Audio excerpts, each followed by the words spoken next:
오늘 찬양이 너무 은혜가 되죠? 할렐루야. 오늘 그리고 다음 주일 두 주에 걸쳐서 하나님 자녀의 권세가 어떠한 것인가 하는 것을 말씀을 좀 나누려고 합니다. 왜냐하면 행복나눔 축제 이후에 오늘 여러분 주보 보시면 알겠지만 꽤 많은 분들이 등록을 하셨고 또 등록을 하지 않았지만 교회가 어떤 곳인지 알고 싶어서 오시는 분들이 들어 계십니다. 오늘도 일부 예배 때 오셔서 세 분이 등록을 하시고 그렇게 하셔서 다음 주까지 예수님을 믿을 때 하나님의 자녀가 되는 권세가 주어지는데 이 하나님 자녀의 권세가 도대체 어떤 것인지 한 두 가지 정도씩 해서 이번 주 그리고 다음 주까지 말씀을 나누려고 합니다. 제가 평소에 많이 강조하는 부분들이라 기존 우리 교인들께서는 또 익숙한 말씀일 수도 있지만 하나님의 음성으로 들으시기를 주님의 이름으로 축복합니다. 우리가 교회를 다닌다는 것은 어떤 의미가 있을까요? 내가 교회를 다닌다. 무슨 의미가 있죠? 여러분, 교회를 다니는 것은 종교 생활일 수가 있습니다. 절에 다니는 사람도 있고요. 또 어려운 일을 만나면 무당을 찾아서 점치러 가는 사람도 있습니다. 주기적으로 점쟁이를 찾아다니는 사람도 있습니다. 이런 사람들은 그야말로 나름대로 자신의 종교 생활을 하는 것입니다. 여러분, 그런데 교회에 내가 다니고 있다.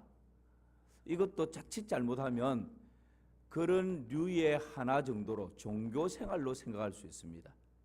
그런데 우리가 교회를 다닌다라고 하는 것은 그 종교 생활을 하는 것과는 다르죠. 교회를 다닌다라고 하는 것은 내가 예수님을 나의 구원자로 영접하고 예수님을 내 인생의 주인으로 믿는 것입니다. 이것이 분명해져야 됩니다. 요한복음 1장 12절 13절 말씀 같이 한번 보실까요? 시작.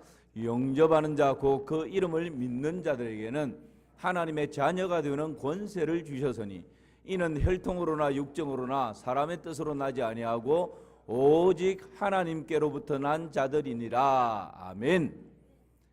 예수님을 나의 구원자로 마음에 모시고 예수님을 내 인생의 주인으로 믿는 자는 놀라운 신분의 변화가 일어납니다.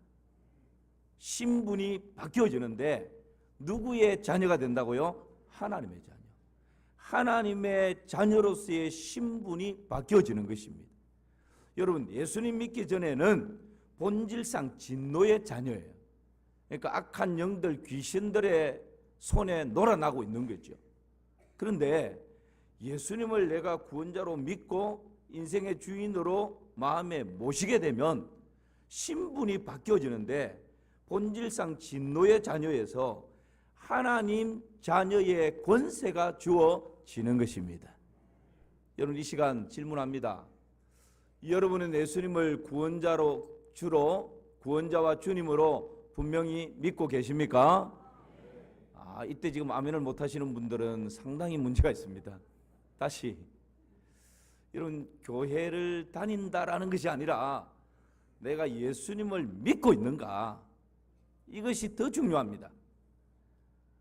여러분, 예수님을 유일한 구원자로 분명히 믿고 계십니까? 아멘입니까? 예수님께서 내 인생의 유일한 참 주인이신 것을 여러분 분명히 고백합니까? 아멘이죠. 이것 때문에 교회 나오는 거예요. 이것 때문에 시간을 투자해서 내 노력을 투자해서 교회에 출석하고 초청에 응하고 그렇게 하는 것입니다. 자, 그러면 교회에 나와서 예수님을 구주와 주로 믿을 때 신분이 바뀐다 그랬죠. 본질상 진노의 자녀에서 예수님을 통해서 하나님의 자녀의 권세가 주어지는데 도대체 하나님 자녀의 권세가 어떤 걸까요? 내 신분이 하나님 자녀의 권세로 바뀌어졌다면 신분에 걸맞는 권세가 어떤 건지를 알아야 되지 않겠습니까? 이것을 오늘과 다음 주에 걸쳐서 말씀을 나누려고 합니다. 첫 번째 신분은 하나님 자녀의 권세, 첫 번째는 용서입니다. 뭐라고요? 용서. 죄로부터 용서를 받는 것입니다. 이것이 하나님 자녀의 권세로서의 첫 번째 변화입니다. 여러분, 사람이 태어나서 죄를 짓지 않고 살아가는 사람 아무도 없을 것입니다. 사람은 태어나면서부터 아담의 죄를 이어받아서 원죄를 가지고 태어납니다. 그래서 로마서에서는 의인은 없나니 한 사람도 없다, 그렇게 말씀하시죠. 세상 사람들은 죄를 접근할 때 윤리적이고 도덕적인 죄로 접근합니다. 그런데 성경은 그것은 죄의 결과다라고 말씀합니다. 근본적인 죄는 뭡니까? 창조주이신 하나님을 떠나버리는 것입니다. 창조주이신 하나님을 알지도 못하고 창조주이신 하나님을 인정하지도 않고 그 하나님을 거역해버리는 것이 근본적인 죄입니다. 이 죄 때문에 나타나는 열매들이 우리가 일상 가운데 거짓말하고 속이고 사기치고 욕설하고 분노하고 윤리적인 도덕적인 그런 것은 이 근본적인 죄 때문에 나타나는 열매들인 거죠. 그러므로 여러분, 이 죄의 문제가 해결되지 않으면, 죄로부터 용서받지 않으면 우리에게 나타나는 증상들이 있는데 몇 가지를 살펴보면 이런 것입니다. 죄를 용서받지 못하면 첫 번째는 하나님과의 관계가 멀어집니다. 누구와의 관계가 멀어진다고요? 하나님과의 관계가. 여러분, 아담이 에덴 동산에서 죄를 딱 짓고 나니까 하나님 별 면목이 없었습니다.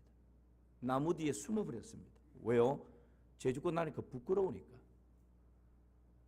여러분, 남자들이 아내 몰래 자식들 몰래 나가서 딴짓하고 집에 들어오면 아내를 아무 일 없었던 것처럼 웃으면서 맞이하지만 그 마음에는 죄책감에 시달립니다. 눈에 넣어도 아프지 않을 그 자식들에게 이 아비가 별 면목이 없어서 안아주기는 하지만 마음은 쓰라립니다. 뭔가 겉으로는 가까이 안아주고 있지만 마음에서는 이미 멀어져 있는, 그와 마찬가지로 죄 용서가 되지 않으면, 죄 문제가 해결되지 않으면 첫 번째 나타나는 것은 하나님을 피하고 싶습니다. 예배 가운데 나오지만 은혜가 없습니다. 친밀함이 없습니다. 찬송을 불러도 메말라 있습니다. 이게 여러분, 죄 문제가 해결되지 않을 때 나타나는 하나님이 멀리 느껴지는 거예요. 두 번째는 죄의 용서가 해결되지 않으면 사람과의 관계가 끊임없이 문제가 생깁니다. 멀쩡했던 부부 관계에 문제가 생깁니다. 부모와 자식 관계에 금이 갑니다. 여러분, 교우 관계에, 그렇게 좋았던 교우 관계에 서로 아무 일도 아닌데 그 일 때문에 틀어지고 서로 마음이 상하는 이런 일들이 막 일어납니다. 여러분, 죄 문제가 해결되지 않을 때 하나님과의 관계가 멀어질 뿐만 아니라 관계가 깨어진다는 것. 죄 문제가 해결되지 않으면 내면에 황폐함이 밀려옵니다. 이 황폐함이 밀려올 때 두 가지 증상이 나타나는데, 하나는 죄책감 때문에 열등감과 우울함 가운데로 빠져버립니다. 사람 만나기도 싫고 이불 뒤집어 쓰고 매 그냥 잠만 자고 싶고, 죄 문제가 해결되지 않을 때 막 이런 증상이 나타나요. 또 하나는 극단적입니다. 또 하나는 내 안에 막 짜증과 분노와 미움과 이런 게 막 폭발하면서 사람이 그냥 막 사납게 변합니다. 폭력적으로 변합니다. 그러니까 죄 문제가 해결되지 않으면 우리 안에 죄책감 때문에 두 가지 극단적인 증상이 나타나는데, 하나는 열등감과 우울함과 좌절감으로 그냥 푹 기가 죽어서 수렁에 빠지는 증상, 또 하나는 짜증과 분노와 폭력적으로 겉으로 그냥 막 나타나는 이런 증상들이 죄 문제가 해결되지 않을 때 나타나는 증상들. 또 하나는 급기야는 죄의 노예가 되어버립니다. 여러분, 죄가 얼마나 처음에 달콤합니까? 처음에는 죄를 죄 지으면 안 되지, 이것 하면 안 되지, 두렵습니다. 이 잘못하다가는 뭐 날벼락 맞을 거 아닌가, 막 그런 두려움이 밀려옵니다. 그런데 한 번 손을 대기 시작하면 나중에는 좀 더 강도가 세집니다. 나중에는 좀 더 깊이 빠지게 됩니다. 마치 마약과 같습니다. 처음에는 두려움을 가지고 하는데 한 번 맛보고 두 번 맛보게 되면 나중에는 마약이 없으면 살아가지 못하는 인생 페루나가 돼버리는 것처럼 죄의 문제를 해결하지 않으면 처음에는 너무 달콤한데, 처음에는 너무 좋은데, 처음에는 야 이게 진짜 인생이네 막 그런 마음이 밀려오는데, 여러분 한 달이 지나고 1년이 지나면서 점점점 죄의 수렁에 빠져서 나중에는 내 힘 가지고는 헤어날 수가 없어요. 내 의지로는 도저히 죄의 문제를 해결할 수 없는 죄의 노예가 되어서 죄의 종으로 살아가게 되는 것입니다. 이것이 여러분 죄 문제가 해결되지 않을 때 나타납니다. 뿐만 아닙니다. 이 죄 문제가 해결되지 않으면 이 땅에서만 그렇게 살아가는 것이 아니라 죽음 이후에 둘째 사망이 있습니다. 이것을 성경에서는 영원한 지옥의 형벌이다 그렇게 말씀합니다. 이것이 여러분 죄 문제가 해결되지 않을 때 우리에게 나타나는 증상들이죠. 다시 한번 정리해서 띄워보십시오. 죄를 용서받지 못하면 하나님과의 관계가 멀어지고 사람의 관계가 깨어지고 내면이 황폐해지고 나중에는 죄의 종이 되고 노예로 살아가게 되고 이 땅에서뿐만 아니라 죽음 이후에 지옥의 영원한 심판을 면할 수 없습니다. 둘째 사망을 맞이하게 되는 것입니다. 이런 것 때문에 사람들은 죄에 시달리면서 그대로부터 창조 이후로 이 죄 문제를 해결하기 위해서 끊임없이 몸부림치고 발버둥칩니다. 당연하겠죠. 죄가 나를 짓누르니까, 기쁨이 없으니까, 두려움이 밀려오니까, 부끄러우니까, 수치스러우니까 이것 좀 벗어버리려고, 없애버리려고, 여기서부터 자유함을 누리려고 얼마나 많은 방법과 수단을 동원했겠습니까? 여러분 이 죄 문제를 해결하기 위해서 사람들이 사용하는 몇 가지 방법이 있다면 그게 뭘까요? 죄책감을 없애버리기 위해서 제일 많이 사용하는 것이 특별히 남자들에게 술입니다. 술을 마시고 취하고 2차, 3차 가면서 그냥 그 쾌락에 빠져서 죄가 죄를 불러들이는 거죠. 거기에 빠져서 그냥 잠시 죄를 잊어버립니다. 그런데 여러분 술을 깨고 나면 그 죄가 깨끗하게 잊혀집니까? 사라집니까? 머리가 깨질 정도로 더 고통스러운 것입니다. 어떤 사람은 수면제를 먹으면서도 잠을 잡니다. 하루 종일 잠자고도 또 잡니다. 3일을 자고 일주일을 바깥 출입을 하지 않고 잠만 잡니다. 잠잘 때는 모르죠. 몇 시간을 며칠을 자고 눈을 뜨면 또 다시 여러분 그 죄가 우리를 억누르게 되는 것입니다. 잠잔다고 없어지는 게 아니에요. 술에 취한다고 없어지는 것이 아닙니다. 급기야는 어떤 사람들은 마약에 손을 댑니다. 여러분 더 죄책감에 빠져버린 거죠. 이런 것으로는 죄를 잊을 수도 없고 죄가 없어지지도 않습니다. 어떤 사람은 이렇게 말합니다. 당신 죄를 2개 지었습니까? 2가지 선을 행하십시오. 그러면 그냥 없어집니다. 10가지 죄를 지었습니까? 10가지 선을 행하세요. 그러면 다 10가지 죄는 없어지게 될 겁니다. 여러분 그렇게 없어집니까? 불법으로 돈을 벌고 도박으로 돈을 벌어서 가난한 사람 좀 도와준다고 여러분 그 불법을 행했던 일들이 맑게 깨끗하게 사라집니까? 그렇지 않아요. 별개입니다. 그렇게 해서 죄의 문제가 해결되는 것이 아닙니다. 어떤 사람은 고행을 주장합니다. 주로 이제 힌두교 이런 데서 지금도 실제 그렇게 하죠. 혀가 거짓말을 하고 욕설을 하고 비난하고 비판, 죄를 지으면 여러분 이 혀에 바늘을 꼽습니다. 혀가 잘못했으니까 고행을 통해서 일주일 동안 열흘 동안 묵은 수행을 합니다. 말 한마디 하지 않고. 여러분 그렇게 한다고 혀로 지었던 죄가 없어집니까? 그렇지 않아요. 발이 죄를 지으면 그냥 그 좁깃좁깃한 돌짝 위를 걷게 하고 못 위를 걷게 해서 여러분 TV 한 번씩 보면 실제 그렇게 하는 거 나오지 않습니까? 그런 고행을 통해서 죄가 사라질 수 있다라고 주장을 합니다. 여러분 그러나 이런 것으로는 결코 죄를 1%라도 살 수 있는, 사라지게 할 수 있는 방법이 못 됩니다. 죄 용서의 유일한 길이 있다면 오직 예수 그리스도밖에 없습니다. 여러분 이 사실을 믿으십니까?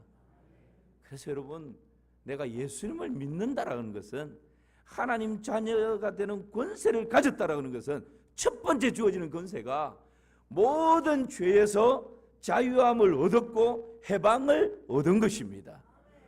이것을 내 감정이나 내 느낌이나 내 생각으로 된다 안 된다라고 판단하지 마시고 하나님의 진리의 말씀에 근거해서 죄의 용서와 죄의 자유와 죄의 해방을 누리시기를 주님의 이름으로 축원합니다. 이게 주어져 있는 권세예요. 요한일서 1장 9절 말씀을 보십시오. 시작. 만일 우리가 우리 죄를 자백하면 그는 미쁘시고 의로우사 우리 죄를 사하시며 우리를 모든 불의에서 깨끗하게 하실 것이요. 여러분, 이 세상에 죄를 씻을 수 있는 유일한 길을 하나님께서 우리 인생 가운데 주셨어요. 그것이 뭡니까? 돈으로도 안 되고 지식으로도 안 되고 과학으로도 안 되고 탁월한 미모를 가지고도 해결할 수 없는데 하나님께서 우리 인생의 가장 근본적인 하나님으로부터 오는 모든 좋은 것을 가로막고 있는 이 죄 문제를 해결할 수 있는 유일한 길을 주셨는데 그분이 바로 예수 그리스도십니다. 예수님께서 갈보리 십자가 위에서 죄 없으신 그분이 우리 인생의 모든 허물과 죄악을 짊어지시고 친히 대속의 제물이 되어 주신 것입니다. 그래서 누구든지 예수님을 구주와 주로 마음에 영접하고 믿는 자는 하나님의 자녀가 되는 권세를 주셨습니다. 그 권세의 첫 번째가 뭐라고요? 이 모든 죄에서 용서받은 것입니다.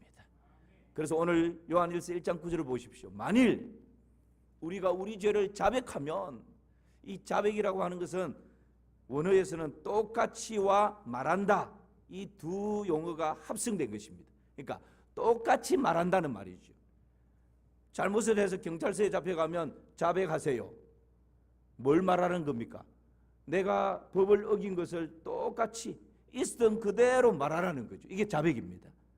여러분, 죄 용서받을 수 있는 길을 열어주셨는데 예수님을 믿은 사람에게는 내가 어떤 죄를 지었든지 과거에 어떤 허물을 가지고 있든지 하나님 앞에 예수님을 의지해서 모든 죄를 낱낱이 다 자백하면, 제가 제 욕심 때문에 그랬습니다, 제가 판단이 흐려져서 그랬습니다, 제가 잘못 생각해서 그런 일이 맞습니다, 제가 잘못한 건 맞습니다, 그렇게 자백하면 하나님은 미쁘시고 의로워서 우리 죄를 사시며 모든 불의에서 우리를 깨끗하게 하신다 약속하십니다. 여러분, 이것이 하나님 자녀의 권세, 첫 번째 누리는 놀라운 권세입니다. 이런 은혜를 누리시기를 주님의 이름으로 축원합니다. 히브리서 10장 17절에서 18절 말씀 같이 한번 보실까요? 시작. 또 그들의 죄와 그들의 불법을 내가 다시 기억하지 아니하리라 하셨으니 이것들을 사하셨은즉 다시 죄를 위하여 제사 드릴 것이 없느니라.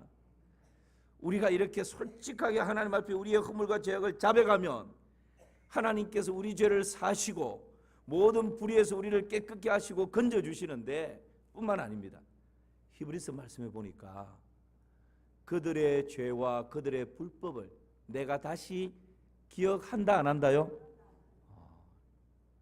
기억하지 않습니다. 부부싸움 하면 늘 1년 전의 일을 기억해서 서로 또 막 이렇게 하죠. 근데 하나님은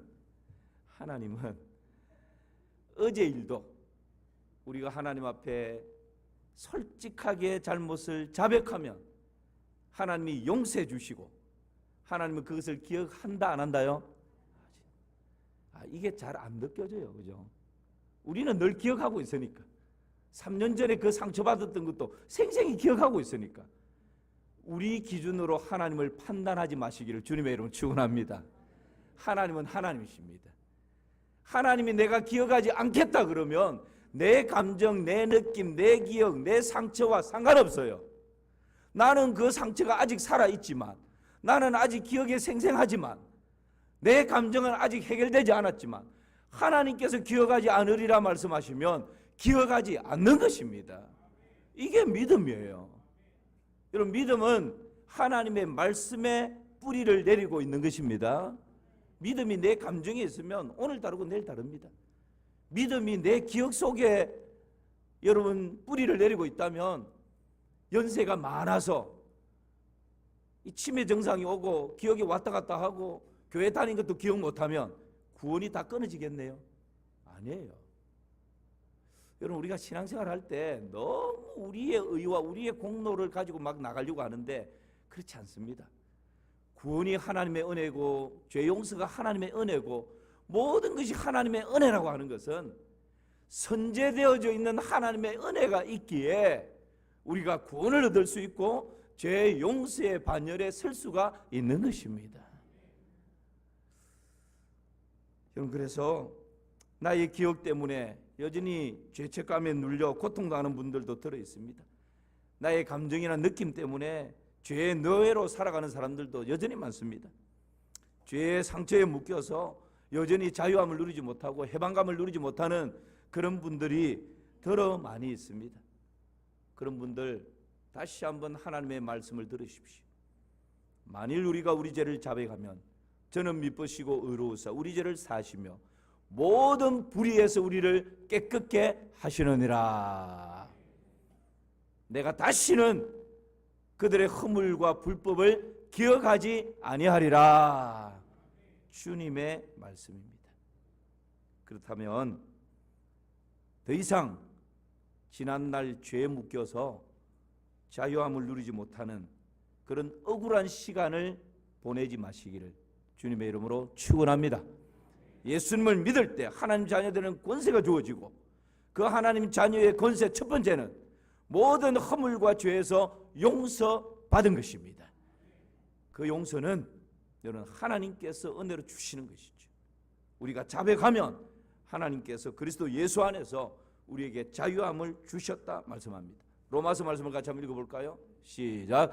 그러므로 이제 그리스도 예수 안에 있는 자에게는 결코 정죄함이 없나니 이는 그리스도 예수 안에 있는 생명의 성령의 법이 죄와 사망의 법에서 너를 해방하였습니다. 할렐루야. 그리스도 예수 안에 있는 생명의 성령의 법이 죄와 사망의 법에서 너를 해방하였다 말씀하십니다. 이 약속의 말씀을 여러분 있는 그대로 받아 누리시기를 주님의 이름으로 축원합니다. 예수 그리스도의 갈보리 십자가는 여러분 우리의 모든 허물과 죄악을 맑게 씻기시고 더 이상 죄의 노예로 살아가지 않도록 우리에게 죄로부터 자유와 해방을 주시는 것이 복음의 승리인 줄을 믿습니다. 미가서 7장 19절 말씀 한번 보십시오. 시작. 다시 우리를 불쌍히 여기셔서 우리의 죄악을 발로 밟으시고 우리의 모든 죄를 깊은 바다에 던지시리이다. 우리의 지난 날들의 모든 죄와 허물과 죄악들을 다 해결해 주시는데 불쌍히 여기셔서 우리의 죄악을 발로 어떻게 한다고요? 밟으셨더라고. 더 이상 죄가 힘을 발휘하지 못하도록 발로 밟아버렸다. 우리의 모든 죄를 어디에 던져버렸다고요? 깊은 바다에 던져버렸더라. 제가 언젠가 한번 말씀드린 적이 있죠. 할렐루야 아멘 하는 집사님 이야기입니다. 실제 있었던 얘기랍니다. 미국의 어느 교회에 별명이 할렐루야 아멘 이라고 하는 집사님 한 분이 계셨답니다. 그 집사님은 목사님이 설교만 하면 은혜만 되면 할렐루야 아멘 그렇게 아주 반응을 잘하는 분이었답니다. 어느 날 그 주의 주지사가 이 교회에 예배에 참석하게 되었습니다. 목사님이 고민이 생겼습니다. 그래도 좀 품위 있는 주지사가 예배에 참석하는데 이 할렐루야 아멘 집사님이 목사님 말씀만 떨어지면 할렐루야 아멘 할렐루야 아멘 이러면 뭔가 이게 교회가 좀 품위가 없을 것 같고 그래서 목사님이 생각을 하다가 아마 믿음이 없었던 목사님이었던 것 같습니다. 이 집사님에게 숙제를 하나 줍니다. 집사님 이번 주는 요 예배당 옆에 있는 방이 있는데 이 방에 가셔서 세계 지도를 큰 세계 지도를 하나 주면서 세계에서 가장 깊은 바다가 어느 바다인지 그 이름을 알고 그 깊이가 어느 정도 되는지 깊이를 한번 알아보세요. 평소에 또 목사님 말이라면 순종을 잘하는 이 집사님이 그 세계 지도를 받아가지고 들고 방에 들어갔습니다. 그리고 쫙 펼쳐놓고 세계에서 가장 깊은 바다가 어딘지 그 깊이가 얼마나 되는지 막 찾아 헤맵니다. 그러는 동안에 예배당 안에서는 예배가 주지사가 제일 앞자리에 다 앉아서 예배가 잘 진행되고 질서 있게 아주 은혜롭게 조용한 가운데 진행되고 있습니다. 예배가 한참 절정에 달하고 있는데 갑자기 저 뒤에서 문이 쾅 열리더만 목사님 그러면서 막 뛰어옵니다. 할렐루야 아멘 집사님입니다. 그 집사님이 막 강단 앞으로 막 흥분하면서 막 뛰어와가지고는 목사님 찾았습니다. 세계에서 가장 깊은 바다는 필리핀의 마리아나 해구고요. 그 깊이가 무려 11,034m나 됩니다. 그러면서 막 목사님께 그러면서 한마디 합니다. 근데 목사님, 우리가 우리 죄를 회개하면 하나님이 우리 죄를 깊은 바다에 던져버린다 그랬잖아요. 그 깊은 바다에 던져버리면 어떻게 다시 죄가 올라올 수 있겠습니까? 할렐루야 아멘 이러는 거예요. 근엄하게 들어지던 예배가 막 난장판이 되어버렸습니다. 이곳에서 픽식픽식 웃고 막 난리가 나버렸습니다. 목사님이 겨우 수습을 해서 예배가 끝났습니다. 그런데 문제는 그 다음입니다. 그날 예배에 참석했던 이 주지사를 비롯해서 모든 성도들이 40분 동안 열변을 토하면서 설교를 한 목사님의 설교는 하나도 기억 안 나고 그 세계 지도를 들고 막 문을 쾅쾅거리면서 막 강단 앞에까지 뛰어 나와가지고 목사님, 제일 깊은 바다는 필리핀의 마리아나 항구고요 11,034m나 됩니다. 근데 목사님, 우리가 우리 죄를 회개하면 하나님이 우리 모든 죄를 깊은 바다에 던져버린다 그랬는데 그 바다에 던져진 죄가 어떻게 다시 올라올 수 있겠습니까? 할렐루야 아멘. 그게 여러분 모든 성도들의 마음속에 강물처럼 막 샘물처럼 솟아나는 거예요. 그날 그 할렐루야 아멘 집사님의 그 한마디 때문에 예배에 참석한 모든 분들이 은혜 충만하고 모든 죄의 결박으로부터 자유함을 누리는 은혜가 있었다라는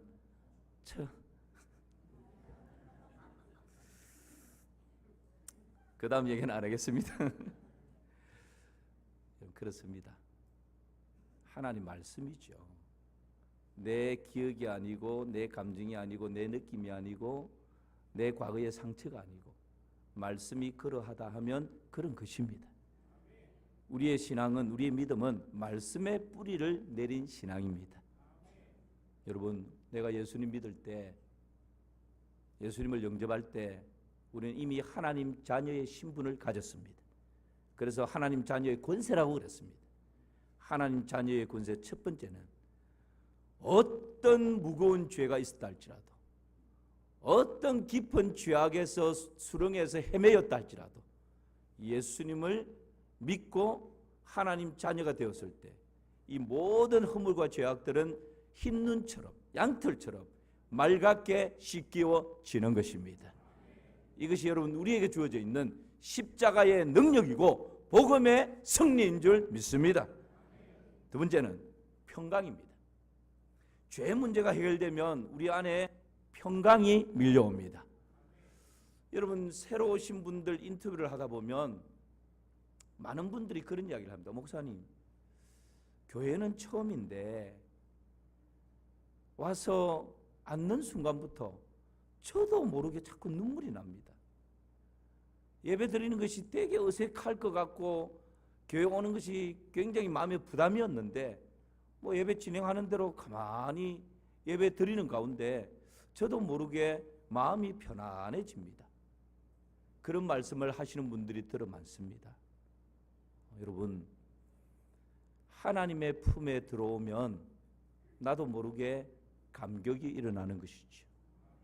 하나님의 품에 살며시 안기게 되면 마치 어린아이가 엄마 없이 혼자서 발버둥치고 몸부림치고 발을 동동동동 구르고 손에 오만 좋은 것을 다 쥐어주어도 엄마가 없으면 이 어린아이에게는 불안함과 염려가 있을 수밖에 없어요. 그러나 손에 아무것도 쥐어진 것이 없어도 엄마가 보이면, 엄마 품에 딱 안기면 그때부터 눈물이 흐를 수밖에 없습니다. 그때부터 마음의 불안함과 염려는 다 사라지고 마음이 편안할 수밖에 없는 것입니다. 그런 원리죠. 여러분, 하나님 자녀가 될 때 우리에게 주어지는 권세 두 번째는 평강이 주어지는 것입니다. 이것은 세상이 주는 평강과는 다릅니다. 세상이 주는 평강은 찰나적입니다. 일시적입니다. 자녀가 원하는 대학에 합격했다. 여러분, 일시적이죠. 일주일 좋습니다. 한 달 정도 기분 좋습니다. 그런데 여러분, 자녀 등록금을 마련해야 됩니다. 또 저 멀리서 공부하면 집을 마련해 줘야 됩니다. 생활비를 보내줘야 됩니다. 여러분, 만만치 않습니다. 그 기쁨 잠시 있다가 또 사라지는 것이죠. 전세를 살다가 새 집을 샀다. 얼마나 좋겠습니까? 그래서 여러분, 새 집 사서 들어가면 벽을 쓰다듬으면서 드디어 내 집 마련했다고, 여보 고생했다고 좋아라 합니다. 밥을 안 먹어도 배가 부르죠. 근데 그게 한 달 가고 1년이 지나고 2년이 지났는데도 날마다 벽을 쓰다듬으면서 아이고 우리 집이다고 여러분, 이런 사람은 병원에 데리고 가봐야 됩니다. 여러분, 전세 살다가 새 집 사면 너무 기쁜데 그것도 잠시입니다. 동창회 가서 더 평수 넓은 친구 만나고 나면, 모임에 가서 더 큰 집에 사는 사람 만나고 나면 그때 먹었던 마음 싹 사라지고 그냥 마음이 우울해집니다. 세상이 주는 평강 잠시 있다가 사라지는 겁니다. 그런데 주님께서 지금 말씀하시는 평강은 세상이 주는 것과 같지 않다 말씀합니다.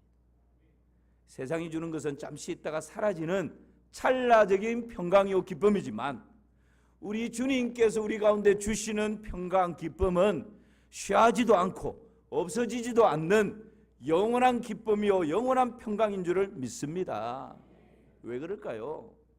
죄 문제가 해결된 다음에 주어지는 평강이기 때문에 그렇습니다.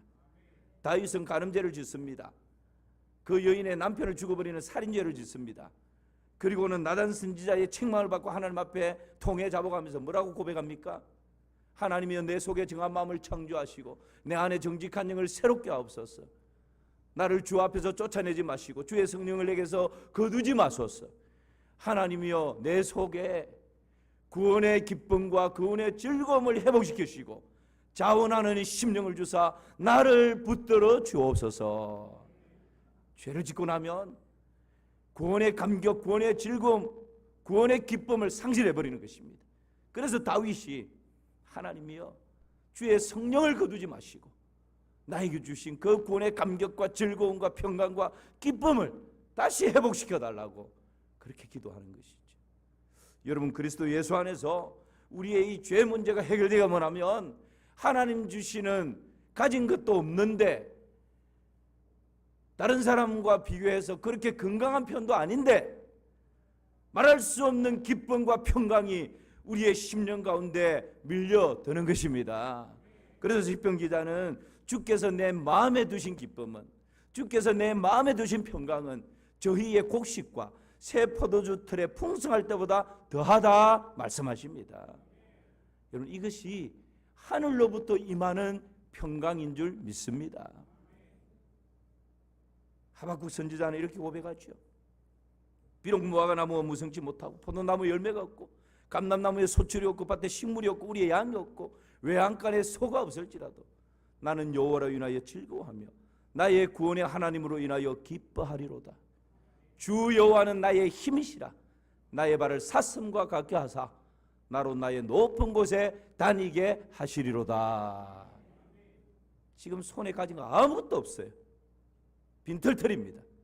그러나 내가 기뻐할 수 있는 이유, 그럼에도 불구하고 내가 평강을 누릴 수 있는 이유, 나의 죄를 해결해 주시고 나를 영원토록 책임져 주시는, 죽음 이후의 세계까지 나를 인도해 주시고 책임져 주시는 그 하나님이 계시기에 여러분, 하나님으로 인하여 기뻐하고 구원의 하나님으로 인하여 즐거워한다고 고백할 수 있는 것입니다. 이런 놀라운 믿음의 고백이 오늘 예배드리는 여러분 가운데 아름다운 열매로 드려질 수 있기를 주님의 이름으로 축원합니다. 어느 미술대회에서 평강을 주제로 그림을 그렸답니다. 두 개의 그림이 최종 경쟁을 하게 되었습니다. 첫 번째 그림은 쳐다보기만 해도 아름답고 평화스러운 풍경입니다. 마을 앞에 잔잔한 시내가 흐르고 있습니다. 따스한 햇살이 마을에 내리쬐고 있습니다. 거기에 삽살개 한 마리가 그 초가집 마당에서 한가로이 졸고 있는 그런 광경입니다. 누가 봐도 참 평화스러운 그런 그림의 한 폭입니다. 반면에 또 하나의 그림은 폭풍우가 무섭게 몰아치는 그 높은 벼랑에 조그마한 틈바구니가 있는데 그 틈바구니에 여러분 어미새가 새끼를 고이 품고 있는 그런 그림입니다. 어미 품속에 있는 날개 아래 있는 새끼는 빗방울이 떨어지든 어미 날개에 떨어지든 폭풍우가 몰아치든 개의치 않고 고이 잠들어 있는 그런 모습이었습니다. 여러분, 우리 기독교의 평강이라고 하는 것은 어떤 것일까요? 물론 아무 일 일어나지 않는 가운데서 잔잔한 가운데서 평강을 누리는 날도 있습니다. 그러나 인생을 살다 보면 한평생 살다 보면 자녀 때문에 건강 때문에 물질 때문에 여러 가지 관계 때문에 여러분 우리 인생 가운데 고난이 있고 역경이 있고 환난이 있습니다. 그거 없이 살아가는 사람 아무도 없습니다. 돈이 있으면 있는 대로 없으면 없는 대로 권력을 가지고 높은 자리에 있는 사람은 그 사람대로 그저 오늘 한 끼 일해서 먹고 사는 사람은 또 그 사람대로 건강해서 그냥 막 힘주고 다니는 사람은 그 사람대로 늘 약을 의지하면서 병원 다니면서 사는 사람은 또 그 사람대로 인생의 고난과 역경과 환난 없이 살아가는 사람 아무도 없습니다. 그러나 그 가운데서 여러분 쉬하지 않고 없어지지 않는 평강을 누리는 것은 하나님의 날개 아래 거하는 것입니다. 하나님의 이름, 여호와의 이름을 우리 인생의 피난처로 삼는 것입니다. 오늘 새벽에 말씀드린 것처럼 하나님은 우리의 피난처시오 힘이시니 환난 중에 만날 큰 도움이시라.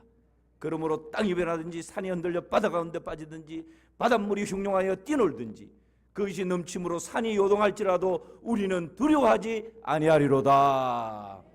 이것이 여러분 예수님을 믿고 하나님 자녀가 누리는 권세인 것입니다.